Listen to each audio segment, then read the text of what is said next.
Bah, bonjour à tous en tout cas. Merci de nous rejoindre, ça fait plaisir de pouvoir parler de son métier et surtout de la réalité de ce qu'on a par rapport à ce qui est généralement vu sur Internet ou expliqué sur papier. Donc moi, je suis éducatrice de jeunes enfants dans une micro-crèche sur Oberhofen-sur-Moder depuis maintenant bientôt 2 ans au mois de janvier. Donc j'ai obtenu mon diplôme d'éducatrice en 2018. Et du coup, dans la foulée, j'ai trouvé ce métier, ce boulot tout de suite, 3-4 mois après. Donc, alors, la micro-crèche, c'est pas une grande structure. On accueille 10 enfants par jour sur la semaine. Bon, du coup, pour le nombre d'inscrits, on en aura beaucoup plus. Et voilà, ces 10 enfants âgés de, généralement, on commence à 3 mois, donc après congé de maternité, jusqu'aux 3-4 ans, donc avant l'entrée maternelle. Donc moi, mon travail... Je me permets d'intervenir, on a des petits Pardon. soucis de micro, donc peut-être vous pouvez reprendre ce que vous venez de dire parce qu'il y a eu des interférences et on a mal compris. Donc ce que vous avez dit dans les 30 dernières Ah secondes, mince, si vous pouvez nous redire. J'espère qu'il y aura plus de problème il n'y a pas de souci. d'interférence. D'accord. Du coup, c'est vite fait, je peux recommencer, il n'y a pas de souci. Donc, je suis éducatrice en micro-crèche. Donc, c'est une petite structure qui accueille 10 enfants âgés de 3 mois jusqu'à leurs 3-4 ans, donc avant l'entrée en maternelle. Donc, 10 enfants qui, entre cette période-là, on peut en avoir 3 qui sont des tout bébés, 2 qui ont entre 1 an et 2 ans et les autres qui sont beaucoup plus grands. Donc, ça fait un beau mélange d'enfants à garder.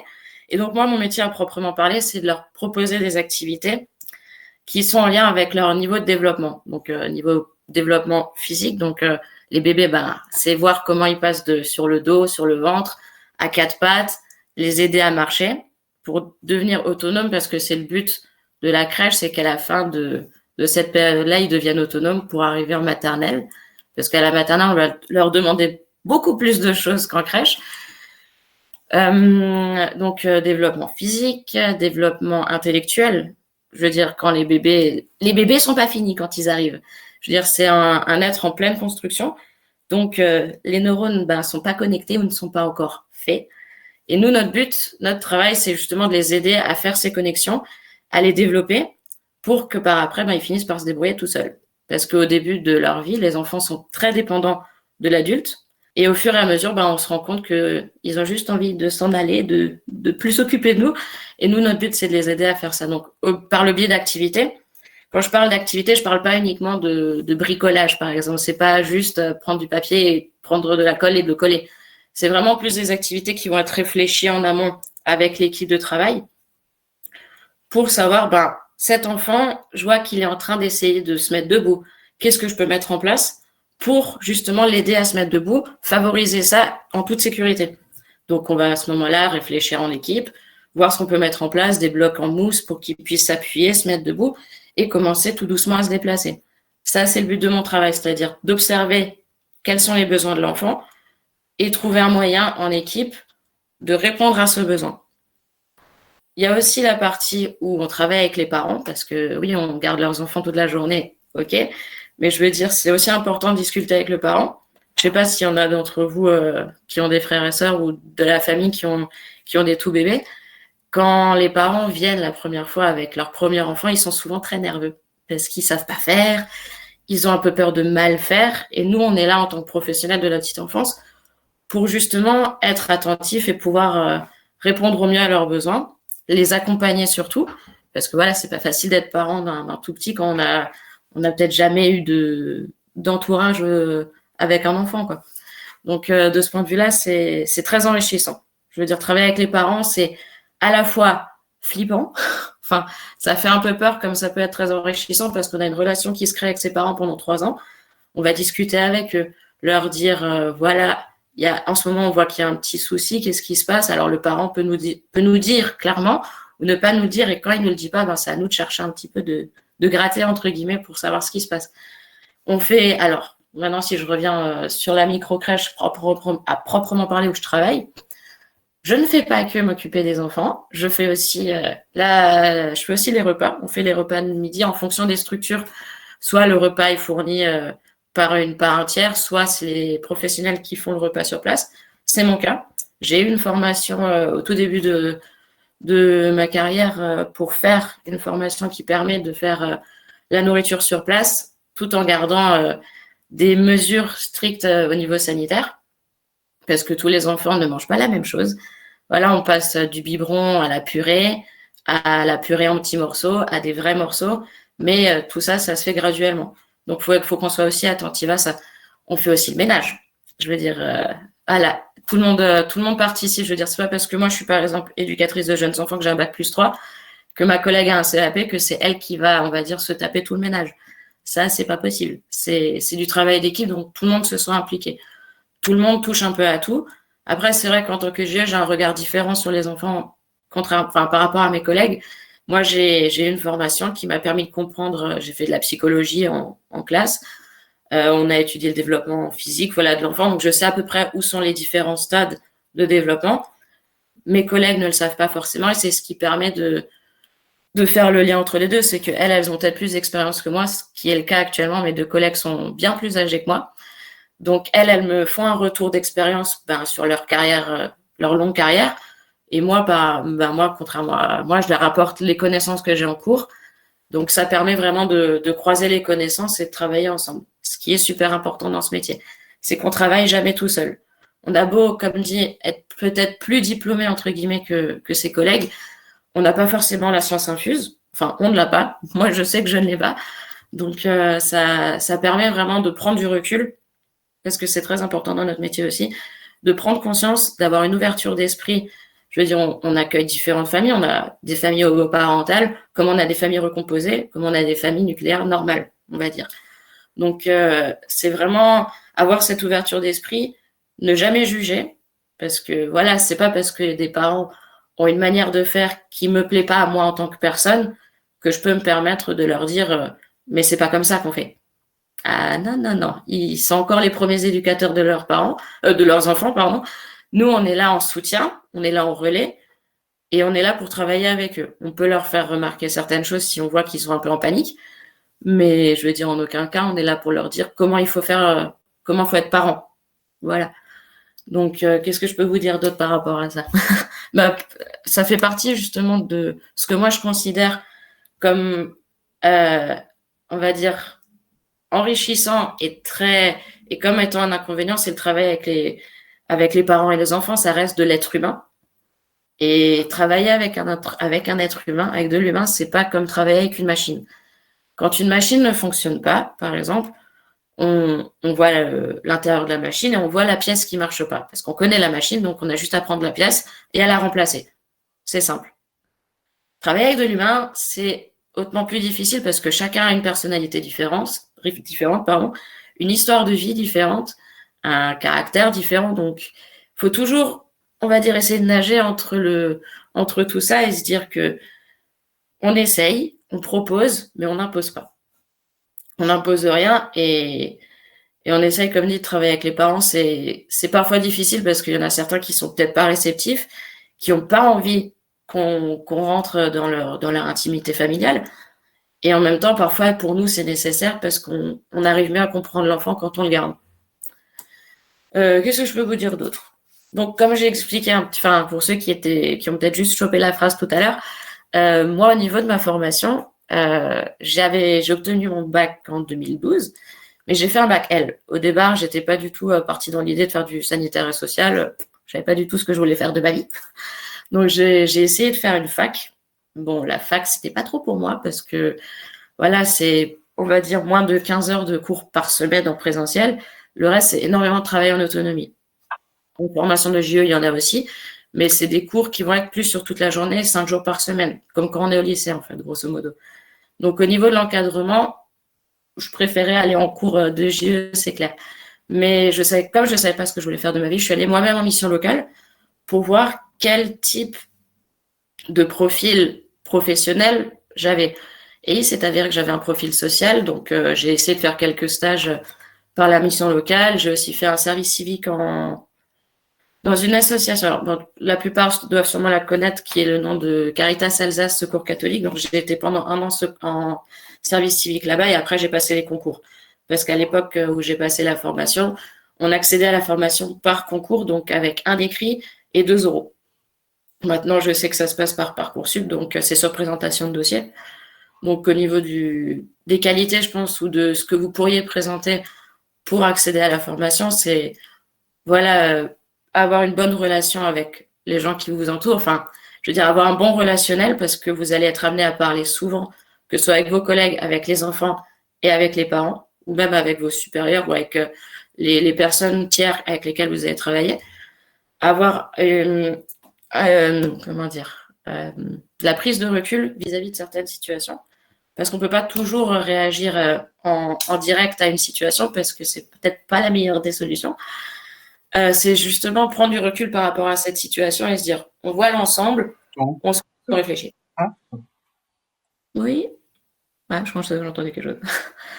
De la patience, énormément de patience parce que vous travaillez avec des enfants qui, eux, sont des diamants bruts, on va dire dans ce sens-là. C'est que tout ce qui ressort de chaque enfant, c'est du sentiment pur, c'est de l'émotion pure. C'est-à-dire que quand un enfant n'est pas content, ben généralement vous allez pas mettre trop longtemps à vous en rendre compte parce qu'il va vite vous le faire comprendre. Et dans ces moments-là, on doit savoir être à l'écoute de l'enfant, à savoir qu'est-ce qui va pas, qu'est-ce qui fait que maintenant il est en colère et il pique sa crise. Pourquoi? Et il faut avoir de la patience parce qu'au bout d'un moment, ben effectivement, au niveau sonore, ça devient vite éprouvant, surtout quand il y en a 10 qui sont dans cet état-là. L'avantage de travailler en équipe, c'est que quand on en a un ras-le-bol, ben, on peut passer le relais juste pour se poser et se recentrer un peu sur tout soi, pour ensuite revenir en meilleure forme. Donc, au niveau, voilà, avantage de ce métier, c'est qu'on travaille jamais tout seul. On est toujours avec ben, les enfants en premier, c'est sûr, mais avec ses collègues de travail avec qui on peut échanger, dire quand ça va pas, surtout quand il y a une belle relation qui s'installe entre vous et vos collègues. Mais voilà, c'est se dire qu'on réfléchit jamais tout seul. On prend des décisions en équipe et on les applique en équipe. On parle avec l'équipe, on parle avec les parents. C'est vraiment enrichissant de dire qu'on n'est jamais laissé totalement seul à l'abandon et c'est vraiment génial. Après, physiquement, c'est un travail physique aussi. La plupart des gens pensent qu'on fait que jouer avec les enfants, mais non, c'est pas le cas. On joue effectivement avec eux, mais on est aussi là pour les mettre au lit, leur donner à manger, euh, leur changer les couches, parce que oui, ça fait partie de notre métier aussi. J'ai appris à changer des couches. Hein. Bon, c'est pas forcément super compliqué. Mais voilà, c'est un travail physique quand même. On n'est pas assis derrière un bureau, derrière un ordinateur à faire de l'administratif en permanence. C'est quelque chose qu'on peut être amené à faire plus tard si vous évoluez au niveau de votre carrière, de votre poste. Moi, par exemple, d'ici le mois de janvier, je vais être référente technique. Donc, je vais travailler sur 2 crèches. Donc, je vais me partager le temps entre ces 2 crèches. Et quand je serai sur ces crèches, bah, je vais encore une fois me partager mon temps entre ce que je vais faire sur le terrain avec mon équipe, avec les enfants, mais aussi être derrière dans le bureau, à gérer les plannings des parents, gérer les contrats, gérer les stocks, faire les commandes de produits.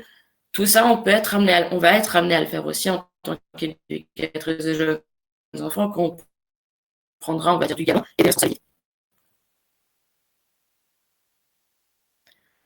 Je ne sais pas si quelqu'un a des questions, là j'avoue que je suis partie un petit peu dans tous les sens. voilà, Si vous avez des questions, pardon, j'interviens parce que de nouveau, là, pendant les 20 dernières secondes, il y a eu des interférences. Je sais pas si tout le monde les a vues, mais on vous entendait très mal. Très bien, hein, sauf les 20 dernières je secondes. parle peut-être. Non, non, non, non, je crois que ça vient vraiment Ok, maintenant. de la bande passante. Voilà, on vous entend mal, je sais pas. D'accord. Je pense que du coup, vous avez dû vous arrêter au moment où je parlais justement du fait que au niveau des responsabilités, c'est quand on prend plus de responsabilités, qu'on va être plus à ce moment-là amené à travailler dans le bureau, mais on n'y sera pas en permanence, à moins d'être directrice de crèche. Et là, c'est encore totalement différent. Mais le travail même de terrain d'une GIE, c'est pas d'être derrière un bureau, derrière un ordinateur, sauf pour chercher peut-être des écrits, des livres qui peuvent aider à une question qu'on se pose par rapport à un enfant ou en recherche d'activité. Maintenant, voilà, la référente technique en microcrèche, c'est spécifique de la microcrèche, justement, être référente technique. Ben, c'est justement à ce moment-là, comme je disais, si jamais soit c'est la partie qu'on a loupée ou pas, c'est vraiment, voilà, gérer les stocks, gérer les commandes, gérer les courses, gérer les plannings, pardon, oui, et tout ça. Donc, est-ce que nous pouvons faire Alors, dans le chat, ça tombe bien puisque là, ça fait juste 15 minutes que vous parlez et que vous nous avez déjà Ah, donné cool. beaucoup de réponses. Vous avez déjà bien décrit plein de choses et répondu à plein de questions qu'on peut se poser sur votre travail. Et là, on a une première question donc de l'ISEA qui nous dit est-ce que nous pouvons faire un bac pro ASSP, donc accompagnement, soins et services à la personne, pour accéder à la formation d'éducatrice de jeunes enfants? Alors, comme ça se passe par Parcoursup maintenant, je pense que oui. Enfin, moi, je connais pas trop Parcoursup, donc j'aurais pas forcément mis d'objection là-dessus. Maintenant, je sais pas si vous pouvez peut-être m'aider Oui, alors je par peux rapport en tant du que... moment qu'on a le bac, on peut participer à Parcoursup. C'est ça. Après, Ok. voilà, comme c'est sur dossier, comme vous le disiez, par Parcoursup, euh, moi Mhm. j'avais justement un peu cette question en tête, c'est quelles sont les chances de rentrer directement en formation d'éducatrice de jeunes enfants, donc une formation qui dure 3 ans, vous l'avez rappelé déjà. Mhm. Peut-être vous nous dire quelle était la proportion de gens jeunes qui sortaient juste du bac quand vous avez fait votre première année de JE, alors que vous-même vous étiez passé un peu par l'université, le service civique, etc. Est-ce qu'il y en avait beaucoup qui sortaient directement du bac quand vous étiez en première année vous-même? Alors, directement du bac, je dois avouer qu'on devait en avoir. Je suis en train de réfléchir, je suis en train de refaire toute ma promo en tête là. On devait peut-être en avoir, allez, oui, je dirais entre 5 et 10 peut-être qui sortaient tout juste. Bon, après, il y en avait certains qui avaient juste fait leur CAP. Comme c'était sur concours, ils avaient effectivement tous leur bac, mais sur le concours, on a effectivement eu un panel de gens avec vraiment différents diplômes. On avait des reconversions professionnelles, comme on avait des gens qui sortaient de fac sciences humaines, je crois, ou sciences de l'éducation, pardon. Donc on avait vraiment de tout. Je veux dire, c'est vrai que là, comment ils choisissent, Mhm. ils essayent d'avoir, je pense, de plus en plus justement de jeunes qui sortent du diplôme, parce qu'à l'époque où je l'ai passé, on n'était pas tant que ça à sortir avec juste le bac. Mhm. Donc, mais ça marche très bien aussi. Je veux dire, ils essayent, je pense que ça augmente de plus en plus quand même. Il y en avait donc entre 5 et 10, mais il faut préciser que vous étiez 33, vous m'avez dit tout à l'heure, hein, On en était ligne, hein. entre 34 et 35, effectivement. Enfin, Après, sur les 35-40 en tout qu'on était, on avait quand même, je dirais, on avait quand même 5 apprentis. Donc là, à ce moment-là, c'est encore, c'est plus de d'accord. la voie directe, c'est vraiment de l'apprentissage. Alors, où faut-il aller pour ce concours? Je ne sais pas si la question est de savoir à quel endroit se passe la formation, parce que le Alors, concours, c'est pas vraiment un concours, c'est par Parcoursup. voilà, On est c'est ça. sélectionné ou pas, et après on va passer un oral. Mais le centre de formation lui-même, c'est peut-être ça la question, pour faire les Mhm. 3 ans, une fois qu'on est accepté. C'est ça. Alors, il y a deux centres de formation en Alsace. Il y en a un à Strasbourg qui s'appelle EDIAC Formation, donc là d'où moi je suis sortie. Et il y a l'IFM, pas l'IFM, non, mais il y a encore une école à Mulhouse. Après, il y a une école à Metz, je crois, encore si on part plus sur le Grand Est. Mais sinon, les écoles principales en Alsace, c'est Strasbourg et Mulhouse. Je sais qu'actuellement, ils font aussi donc EDIAC Formation sur Strasbourg, mais ils font aussi des cours à l'ESTES de Strasbourg, qui, elle, est plutôt, enfin, c'est plutôt l'école des EduxP. Mais du coup, là, c'est vraiment Strasbourg et Mulhouse, les écoles en Alsace, pour cette formation, en tout cas. Après, donc, peut-être on peut quand même reprendre. Effectivement, juste après le bac, il n'y a pas une énorme proportion de jeunes qui réussissent directement à rentrer dans la formation de JE. C'est possible, mais ce n'est pas évident. Et il y a une concurrence avec ceux qui ont déjà C'est ça. accumulé un certain bagage, à la fois au niveau des études, mais pas seulement, je pense, au niveau, comme vous l'avez décrit tout à l'heure, de certains savoir-être, d'expériences de Tout à vie, fait. comme vous l'avez fait vous-même. Et c'est ça qui va Exactement. être déterminant aussi pour donner confiance aux recruteurs, hein, ceux qui vont choisir ceux qui rentrent en formation. Et là, on peut peut-être conseiller aux personnes qui nous écoutent aujourd'hui Tout à fait. d'acquérir une expérience, peut-être d'aller faire euh, un petit brevet, comment il s'appelle? Je cherche Le le nom, BAFA. il m'échappe. Le BAFA, merci, le brevet d'aptitude aux fonctions d'animateur, Exactement. encadrer des colonies de vacances ou des choses comme ça en été ou des centres aux petites vacances, des choses comme ça, des classes vertes, pour déjà avoir Mhm. une première approche du public qu'on sera amené à encadrer plus tard. C'est ça, exactement. Moi, c'est ce que j'ai fait en tout cas. Enfin, je pense que ça m'a énormément aidé d'avoir pu parler de mon expérience de BAFA, d'avoir pu montrer qu'on a déjà eu de l'expérience avec les enfants et comment on voit effectivement notre travail avec les enfants. Je pense que même si on a juste le bac, si on arrive à défendre, on va dire, ces valeurs, c'est ce qu'on a envie d'apporter en tant que futur étudiant ou futur éducateur de jeunes enfants, il n'y a pas forcément à chaque fois besoin d'expérience. Du moment qu'on arrive à présenter, à défendre avec conviction ce en quoi enfin, ce qu'on veut faire, ça marche aussi. Voilà. Je veux dire, c'est, voilà, si vous n'avez pas fait ça, mais si vous avez pu défendre, par exemple, le fait que vous ayez travaillé avec, enfin, que vous ayez gardé votre cousin ou fait du babysitting, est-ce que ça vous a apporté, même si c'est une petite expérience, c'est toujours bon à prendre et bon à donner. Parce que ça montre votre motivation et votre détermination à vouloir faire ces études-là. Et peut-être aussi la façon d'analyser ce qui s'est passé entre vous et les enfants que vous avez gardés, même si c'est Exactement. dans un milieu familial ou d'amis, c'est Mhm. pouvoir dire quelque chose là-dessus, d'autre que uniquement bah, c'était agréable, c'est sympa, j'aime bien m'occuper d'eux, mais faut peut-être un peu plus C'est savoir ça. décrire Là, ce qui se passe et les exactement. enjeux éducatifs, etc. Dans ce cas-là, quoi. C'est ça. Exactement. C'est tout à fait ça. C'est toujours un plus parce qu'effectivement le risque c'est de si c'est juste dans la tête et qu'on dit juste ben moi j'aime les enfants et donc j'aimerais faire ce travail, c'est quand même trop court pour convaincre un jury dans un entretien et pouvoir rentrer dans une formation de professionnels qui spécialistes comme vous-même madame, donc un bac plus Mhm. 3 dans le domaine de la petite enfance quoi, hein. Donc il faut quand même C'est réfléchir à ça, cette parce que là, motivation. c'est ça, parce qu'on aura tendance, si on nous dit j'aime bien les enfants, bah oui, moi aussi je les aime bien, comme sûrement une bonne partie des gens sur Terre. Il y en a certains qui aiment bien les enfants, mais ça leur donne pas forcément envie de travailler avec eux, ou ça leur, enfin, voilà, c'est ça. C'est vraiment expliquer pourquoi est-ce que j'aime travailler avec les enfants, qu'est-ce que j'aime leur apporter, qu'est-ce que je veux leur apporter en fait, autre que juste de jouer avec eux. Quelles sont les autres structures où nous pouvons exercer? Alors, donc la microcrèche, comme je l'ai expliqué là où moi je travaille, il y a des multi-accueils. Donc ça, c'est des structures beaucoup plus grandes qui accueillent généralement un minimum de 30 enfants parce que c'est regroupé par section. Donc par tranche d'âge, à ce moment-là, on a une section de bébés, donc les 3 mois, 1 an. Ensuite, il y aura les moyens grands, donc les 1, 2 ans, et ensuite il y a les 2, 3 ans chez les grands. Donc ça, c'est des multi-accueils, c'est ceux qui, enfin, on peut accueillir des enfants à toute heure de la journée, que ce soit le matin ou l'après-midi ou toute la journée. C'est vraiment aléatoire dans ce cas. On a les halles-garderies, donc, qui pour le coup commencent tout doucement, malheureusement, à disparaître aussi. C'est justement soit de la garde le matin et c'est fermé, soit c'est juste de la garde de l'après-midi. C'est pas quelque chose qui est ouvert en permanence.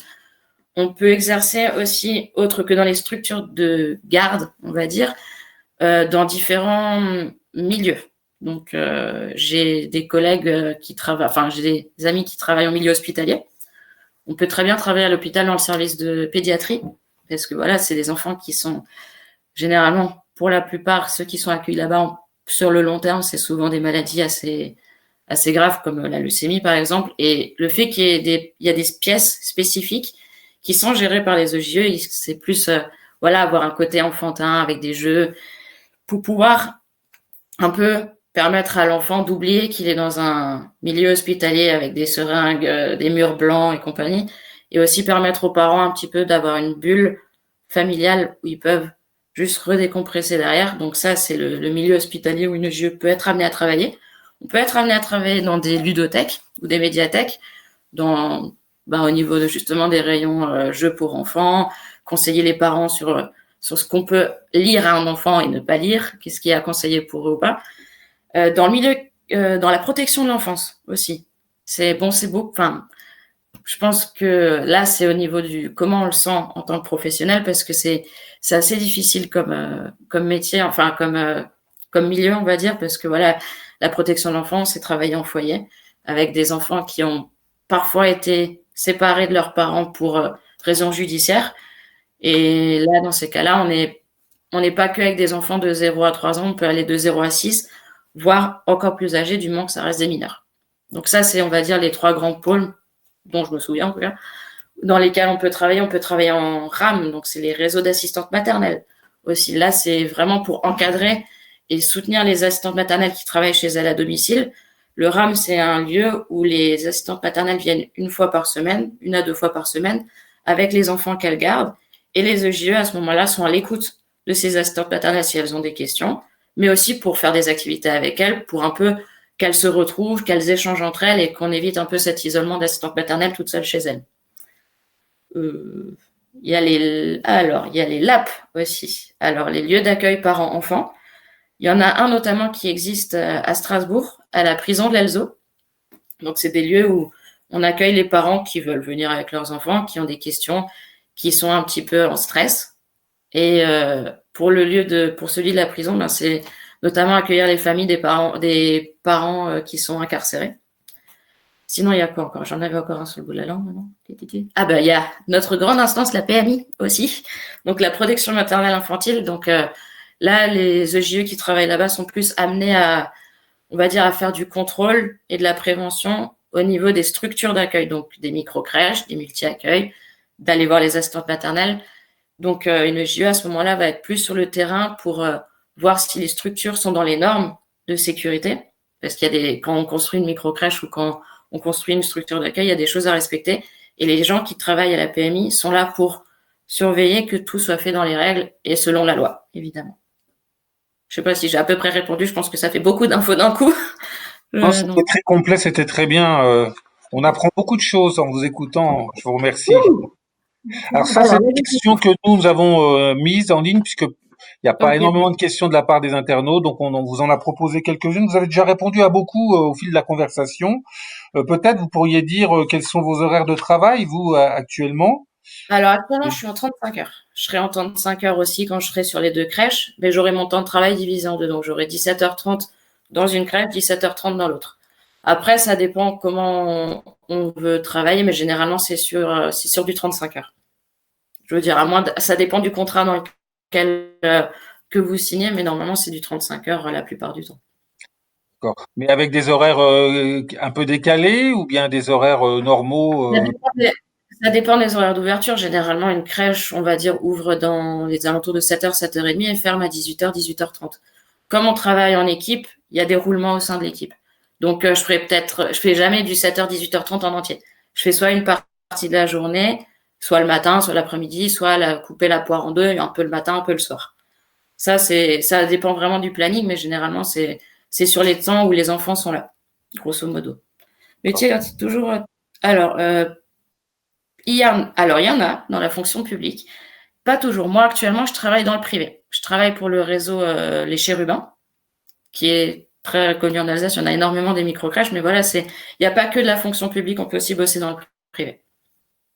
J'ai l'impression même que la majorité des postes seront sûrement pas dans la fonction publique, hein, parce qu'à part l'hôpital Bah, public, c'est vous avez surtout décrit tout à l'heure. plus difficile d'accès, surtout. Pardon? La fonction, c'est pas que c'est plus bouché, mais on va dire que comme les places sont déjà prises, il n'y en a pas de nouvelles qui sont pour le moment refaites. Et une fois qu'on est en fonction publique, je pense que on aime bien y rester aussi. Donc, il y a effectivement plus de places en privé pour le coup, mais la fonction publique est toujours dispo. Mais le privé existe aussi là-dedans, dans ces cas-là. D'accord. Quel salaire on peut espérer quand on est EJE? Peut-être c'est important de le dire aussi. Alors, ça reste du social, donc faut pas s'imaginer 2000 euros par mois non plus.